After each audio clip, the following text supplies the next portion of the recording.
الحبايب مساء الخير.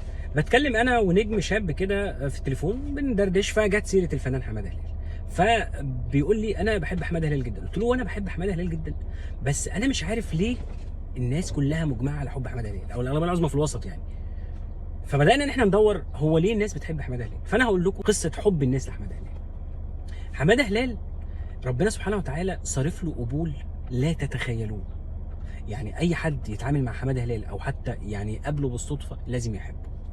عنده يعني شعبيه وجماهيريه جارفه، وخاصه الناس الطيبين اللي هم ستات البيوت والامهات والحاجات دي كده يحبوه ويحسوا انه ابنهم، حد من العيله كده. طيب هل حماده هلال مثلا يستحق ده؟ قطعا هقول لكم على مواقف تؤكد لكم ان هو راجل مش مدعي.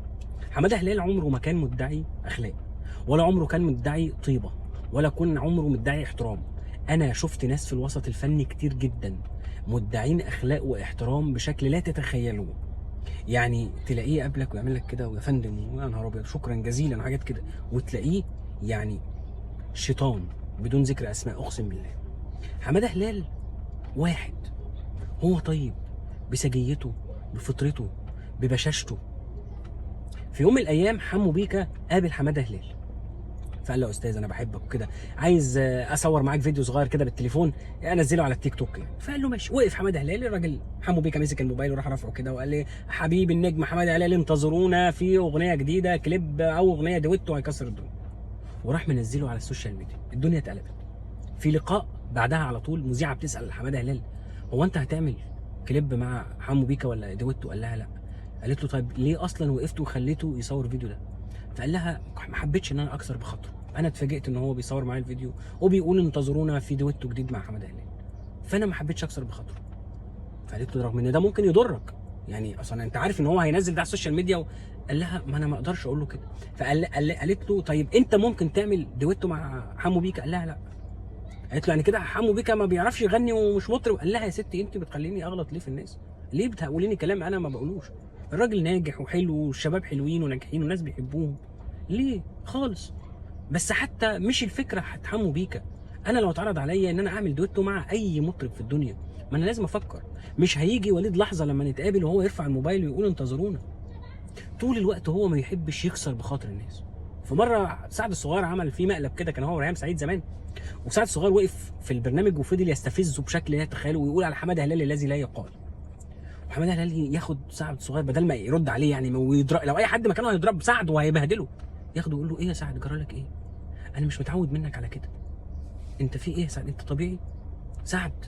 انا بدا يعني. وحماده هلال ما كانش يعرف ان ده مقلب، بس طول الوقت هو كده مع الناس. حماده هلال مستحيل يكسر بخاطر حد، والله العظيم. يعني في يوم من الايام فيديو صغير انتشر لطفل يتيم اسمه يوسف بيبيع هو ووالدته سينابون، بيعملوا سينابون في البيت وبيبيعوه. فقال انا نفسي اقابل حماده هلال.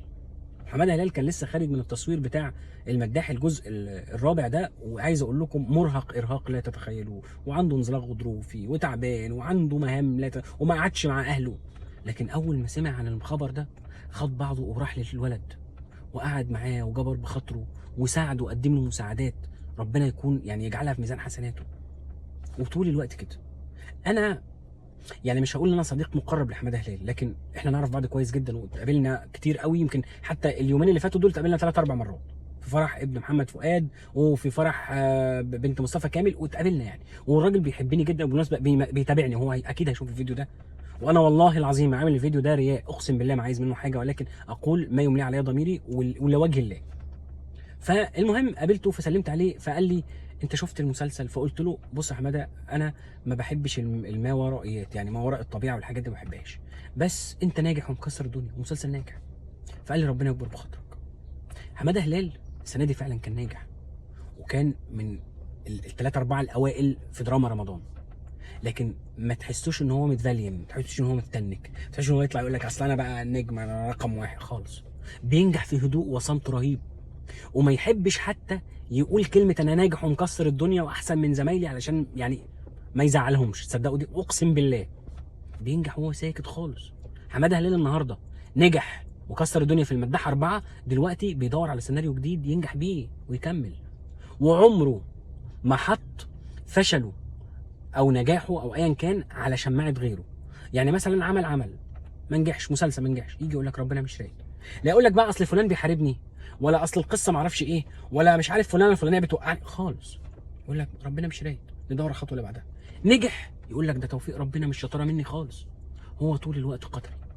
علشان كده حماده هلال رغم صغر سنه الا انه اكتر واحد من النجوم بتوع سنه ناجح لمده سنين طويله.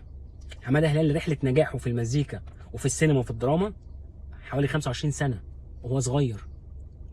اكتر من 25 سنه، الراجل ده نجح وعنده 15 سنه. الراجل ده كان بيكسر الدنيا في بدايه السنوات. انت بتتكلم النهارده 25 سنه نجم. يعني مثلا مش عايز اذكر اسماء، ولكن ولاد جيله شباب جيله اللي نجح بقاله 15 سنه هو كان ناجح قبلهم ب 10 سنين، وعمره ما يطلع يقول كده. ربنا يبارك لك يا حماده، وانا والله العظيم بحبك في الله ومش عايز منك اي حاجه. شكرا.